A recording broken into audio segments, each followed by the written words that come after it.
It's a great privilege at the end of my first year as chair of Asialink Business to give this report on the activities of Asialink Business.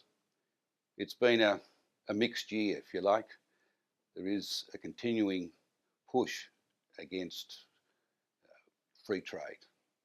Some of the biggest countries in the world, the United States in particular, are putting a wet blanket over so much of what has been achieved over the last few decades. The continuing message of looking to block markets and restrict the freedom that has given so much prosperity to literally hundreds of millions around the world is under threat.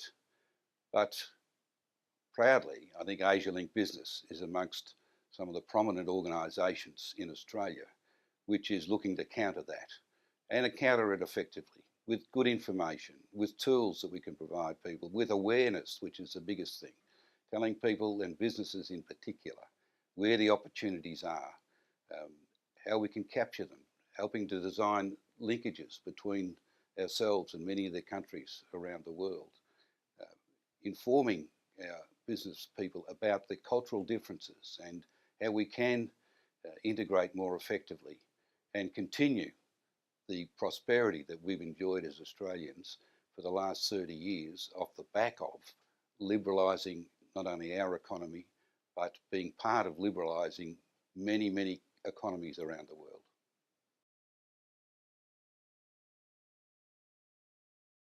Our brand in the region is just spectacular when it comes to agricultural produce, clean, green, healthy produce, when it comes to our health sector in so many different dimensions, how we can deliver health to regional and remote areas.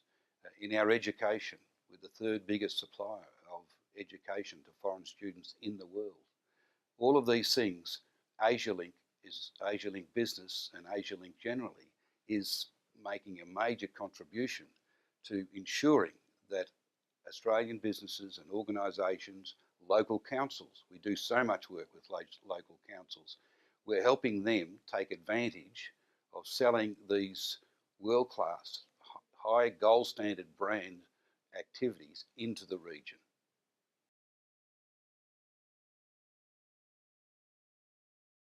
The opportunities, they're not all about trade agreements, even though they are very important. To complement that, we've got so much change taking place in the region and changes which are creating opportunities for our businesses. The Belt and Road Initiative by China, it is something that we need to aggressively participate in. It's creating opportunities, partnership opportunities throughout 100 countries in the region around us. Things such as Japan's attempt to breathe life back into the Trans-Pacific Partnership. The Australian government's performing well on that front. Asialink Business is making a contribution in those areas. We've got the whole e-commerce platform, which is remarkably taking place, particularly with China, but it's also happening across the region. Through all of the ASEAN countries, there are opportunities emerging. With India, there's opportunities emerging, but the e-commerce is a very big part of the future of so many areas of Australian business. As a country, Australia has a workforce which is highly sophisticated, advanced, knowledge-based in terms of what we can do and what we can do about the future. This is recognised throughout the region. They see us as gold standard in so many areas of activity. We have to take advantage of this. Asialink Business is doing what it can in the regions, in many business circles, in public forums to try and make our businesses aware that the opportunity is there for us to take. The world is changing in our region. This is the century of Asia. We have to, though, grab it. We can't wait for it to come and happen in our own backyard.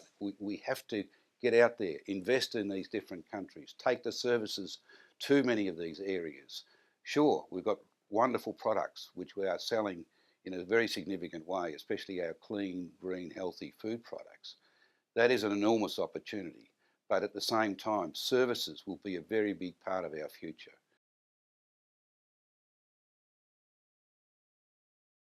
the opportunities that we see as Australians that are occurring around us in the region, the hundreds of millions of people who are entering the middle class, all present opportunities for us, but they present opportunities for other countries around the world. This phenomena that's going on in Asia is not lost on the rest of the world. There's a lot of competition. We can't just expect it to happen and to materialise for us. We have to go and grab it. We have to make it happen. We have to build relationships. We have to understand cultures. We have to take our skill sets and our opportunities into the Asian region. And it's a wonderful opportunity, but there's competition. So in order to meet that competition, we need strong leadership. We need leadership in the regions. We need leadership in education. We need leadership in health services. We need leadership in aged care services. All of these things, we need leadership.